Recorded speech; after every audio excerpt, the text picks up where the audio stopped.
धन्यवाद प्रदीप भाई। सर्वप्रथम आचार्यगण, किसान नेता और कलाकार साथी, बुजुर्गों, युवा साथियों, आपके चरणों में मैं शीश झुका के प्रणाम करता हूं। आप सभी को राम राम करता हूं, नमस्कार करता हूं। जो प्रदीप भाई ने बात की, जेल की जिक्र चला, जेल में जाना, आज जो हम पहले कहा करते, जो जेल में जा रहा है, जो जेड़ा की एक जेड़ा लेकर जो मानसिकता थी वह इसी थी कि किसी का बालक जेल में जा रहा तो उसका अपमान महसूस हुआ करता।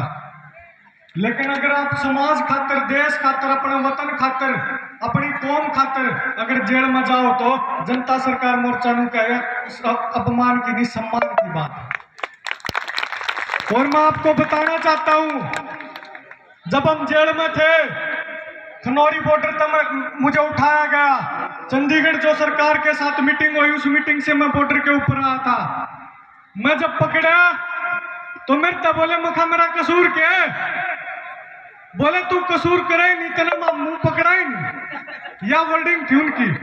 मैं चलो कोई नहीं, 307 धारा मेरे ऊपर लाई गई, जिसका अक्षय भाई को एक बार बीच में रोकेंगे भाई ना। एक बार हमारे साथी जो है, एक बार बसंती पगड़ी पर आकर जो है भाई का जो है अभिनंदन और स्वागत करना चाहते हैं। तिकाड़ा से हमारे साथी हैं भाई सोमवीर जी और इनके गांव के साथी, तो पगड़ी पर आकर बसंती रंग की जो है एक बार तालियां से जोरदार अभिनंदन भाई। अक्षय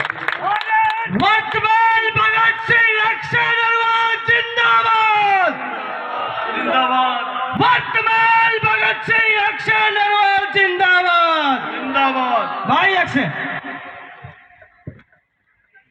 आपका इस सम्मान खातर बहुत बहुत धन्यवाद। और परमात्मा मेरे में इतनी हिम्मत दे, जो आप सम्मान देने लाग रहे हो, इस सम्मान ने दोगुना करके उल्टा आपकी झोली में लौटा दू, इतनी परमात्मा मैंने हिम्मत दी। मैं अपनी बात कह रहा था, जब मैं अरेस्ट करा तो 307 का मुकदमा लाया, मतलब मैंने हत्या की कोशिश करी, मैंने पुलिस वाला का मारे। जब हम मौके पर दो साथी थे मेरे साथ, दो साथी और जेल में मौजूद थे, एक कोयल गांव से साथी वीरेंद्र और एक मदीना गांव से प्रवीण। मैं और प्रवीण अपनी गाड़ी लेने जाते हैं और हमें 50-60 पुलिस वाले पकड़ लेते। 50-60 की संख्या में 2 बसों में पुलिस वाले थे। तो समझने की बात सबसे बड़ी ये है, मेरे दिमाग में एक प्रश्न खड़ा हुआ, अकबर आप मेरे को एक बात बताओ, आप इस बात ने मान लो अकबर 50-60 पुलिस वाले में हमने पीट दिए, अगर हमने वो पीट दिए तो इस प्रदेश की जो पुलिस है, इस प्रदेश का जो गृह मंत्री है, उसने नैतिकता के आधार पर इस्तीफा दे देना चाहिए। जो पुलिस खुद की सुरक्षा नहीं कर पा रही, वो इस प्रदेश की जनता की क्या सुरक्षा करेगी? अगर हमने 2 दिनों में वो 60-70 पुलिस वाले पीट दिए। दूसरी बात, अगर हमने नहीं मारे, अगर हम निर्दोष हैं, तो जो मेरे 37 दिन ये जेल में कटे, कौन सा न्यायाधीश, कौन सी पुलिस का एसपी, कौन सा सरकार में बैठा मंत्री मेरे वो 40 दिन उल्टे ला देगा? कि नहीं ला सकता। मैं नहीं, बहुत गणे अक्षय नरवाला के ऊपर ऐसे निर्दोष मुकदमे लागे पड़े हैं, बहुत गणे की आवाज नहीं उठती। मैं तो मजबूती तो हौसले थे, सुप्रीटेंडेंट मेरे तक मैं बात करता और हौलदार की मैं बात कर दे, छाती ठोक कर अपनी बात क्या करता, क्योंकि मैंने बेरा था, मेरे पास से जनता सरकार बीत भर गया, कोई भी हाथ बाहर नहीं आने देंगे।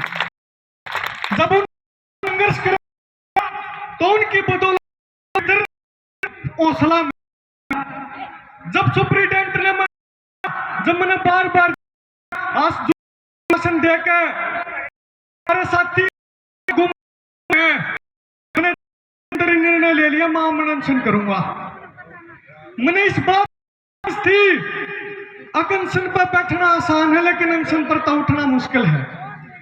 मैंने पूरी थी, हम अनशन खुलते देखे थे, अकी तक कमी पैसे, तू किसान कौम का बालक है, इस पर चली जाएगी। अगर मैंने अनशन तोड़ दिया, अब ये तो 5-4 दिन में होगी।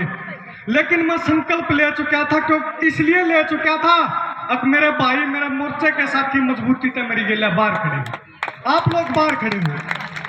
सुप्रीडेंट ने मैं बुलाया, घटना आपको बताना चाहता हूं। सुप्रीडेंट मेरे तब बोला भाई तू अनशन तोड़ दे। मैं बोला मैं अनशन नहीं तोड़ सकता, इस तरह नारी कुंशी ये बात बता दे सारी मान लूंगा। नो बोला मैं भी किसान का बेटा हूं और मैं एक्शन नहीं लेना चाहता, मुझे भी एक्शन लेना पड़ जाएगा। आपका बालक ने उसकी आंखें में आंख मिला के यह बात कही, मने खुशी है इस बात की किसान का बेटा इतनी बड़ी कुर्सी पर बैठा। और दूसरी मने इससे ज्यादा खुशी जब होगी किसान का बेटा ईमानदारी तो अपनी ड्यूटी करेगा और मने कड़ी तक कड़ी सजा देने का काम करेगा। उस बात का भी निमा घबराया।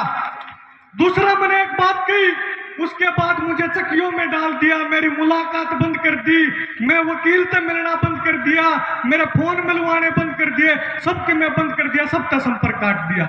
ये जो जेल की घटना हुई अंदर की, एक बात जेल के अंदर समझ में आई बुजुर्गों नौजवान साथियों, जो आप तक कहना चाहूं। राकेश बहन ने गीत गाया भगत सिंह फेर आजा, भगत सिंह को आकर चला गया। उसका विचार है हमारे बीच में आज, जो जिस विचार को हमने समझना पड़ेगा, पढ़ना पड़ेगा और अपने भीतर में उतारना पड़ेगा। विचार को व्यवहार में बदलना पड़ेगा। जब उस विचार को हम व्यवहार में बदलांगे तो भगत सिंह आप नौजवानों में तो पैदा हो जाएंगे, मैं इस बात की गारंटी आपको दे रहा हूं। और मैं आपको एक बात कहना चाहता हूं, आदरणीय आचार्य जी ने उस बात का थोड़ा सा जिक्र भी करा। मैंने पिछला जो आंदोलन था बहुत नजदीकी से देखा।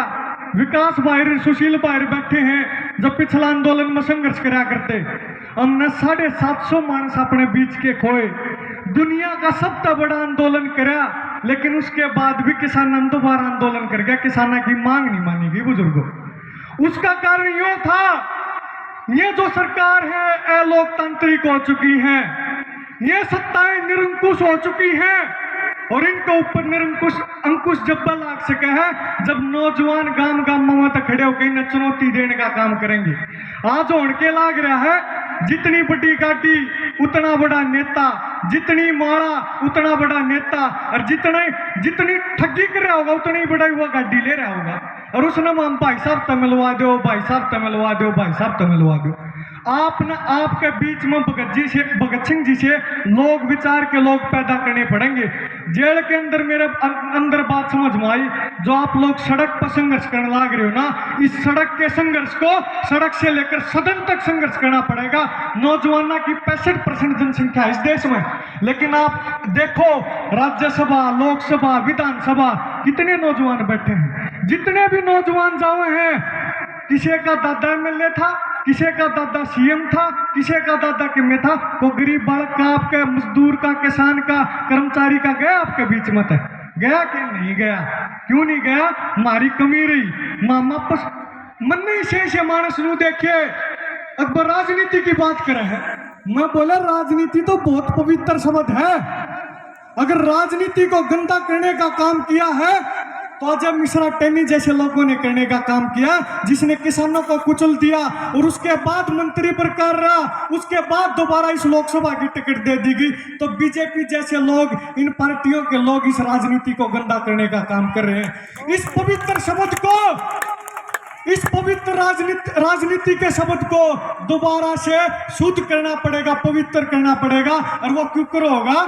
जब आप जिसे नौजवान भैया बात कहोगे, जो भाई अच्छा है उसने आगे करोगे, जो भाई नदी का लायक है उसने समाज में काटोगे, जो छोटा पेड़ है उसने पानी दोगे तो बड़ा वट वृक्ष बनेगा और अपने फलदार फल देने का काम करेगा, फल देने का काम करेगा। मैं आपको यह बात कहना चाहता हूँ।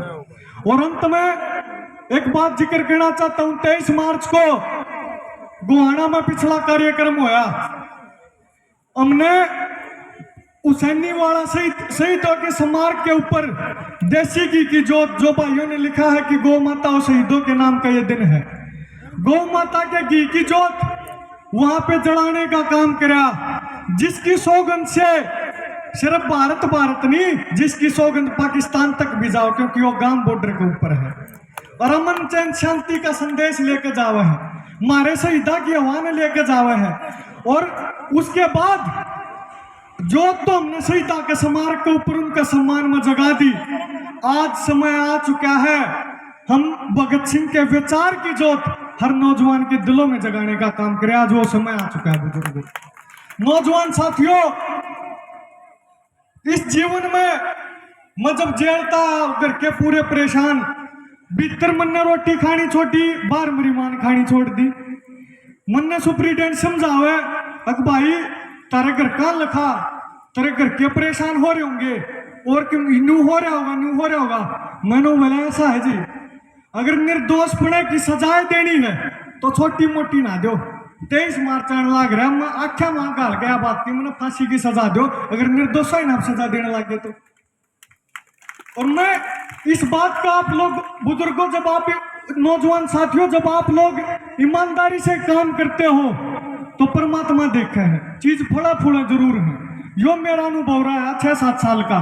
कॉलेज लाइफ में थे, मैं लाग गया था प्रोटेस्टा का हिस्सा बनन। मैंने यह चीज महसूस करी है कि जब ईमानदारी तक कोई भी प्रयास हो ना, परिणाम तब जरूर पहुंचे हैं। और निश्चित तौर पर जो जनता सरकार मोर्चा ने यो संकल्प लिया है, और जब मैं साथिया गेला भी चर्चा हुई और यो संकल्प लिया कि राजनीति को भी पवित्र करेंगे और शहीदा के विचारा की जोत भी नौजवानों के मनों में जलाने का काम करेंगे।